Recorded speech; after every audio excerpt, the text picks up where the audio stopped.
Hey everyone, so I've got a quick review for you of Artemis by Andy Weir.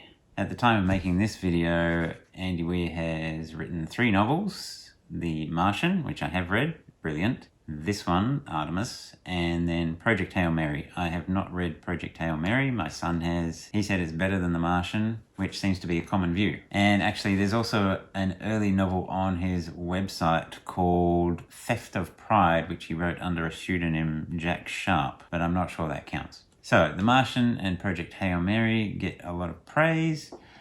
This one gets mixed reviews, and I can understand where they're coming from. But for me, this is a 4-star book. So it's set on the moon. There's a colony, or the first city on the moon, called Artemis. It's set in the 2080s, and there are a few thousand people living in this city called Artemis. The main character is a woman, I think in her 20s, called Jasmine, or Jazz, and she's basically a delivery driver with a kind of smuggling business on the side. And so the main story is kind of about her getting involved in this business deal / caper / conspiracy that quickly goes off the rails. This book is so readable. It's non-stop interesting. The world building is top-notch. It's a very believable and logical extrapolation of what the first lunar colony could be like, and that's to be expected from Andy Weir. He's very logical, very scientific about his approach to writing, and the way he writes, everything is gradually introduced to you, so you're exploring different aspects of the location and aspects of the world and the state of kind of the larger world as the book goes on. There's also a nice secondary timeline. At the end of each chapter there are these messages between the main character and someone on Earth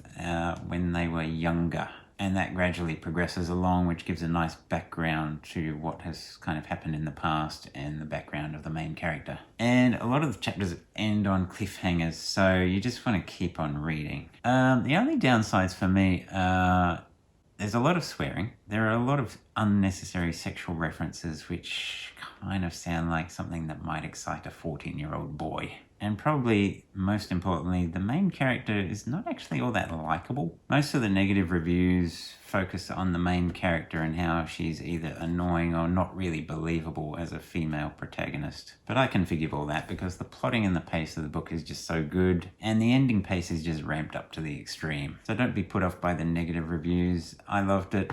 Solid 4 stars from me. Now, quick review of the maps. The maps are excellent. They don't get any style marks, but that's okay. Everything is shown in enough detail and at different scales. Here is Artemis. Again, talking about that logical world building.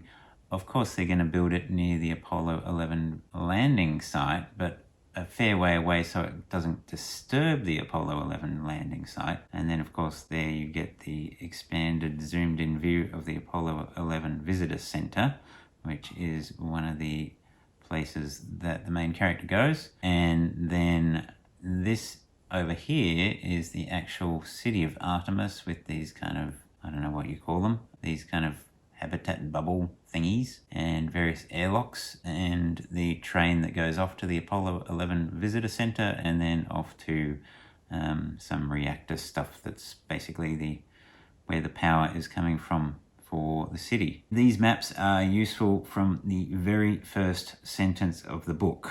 Again, it doesn't get any style marks, but it's totally polished and exactly what is needed for the book. So these are 5 out of 5 maps for me. So that's Artemis. Hey, it's Editing Nev here. I totally forgot to record an outro. So here it is. Do all the things.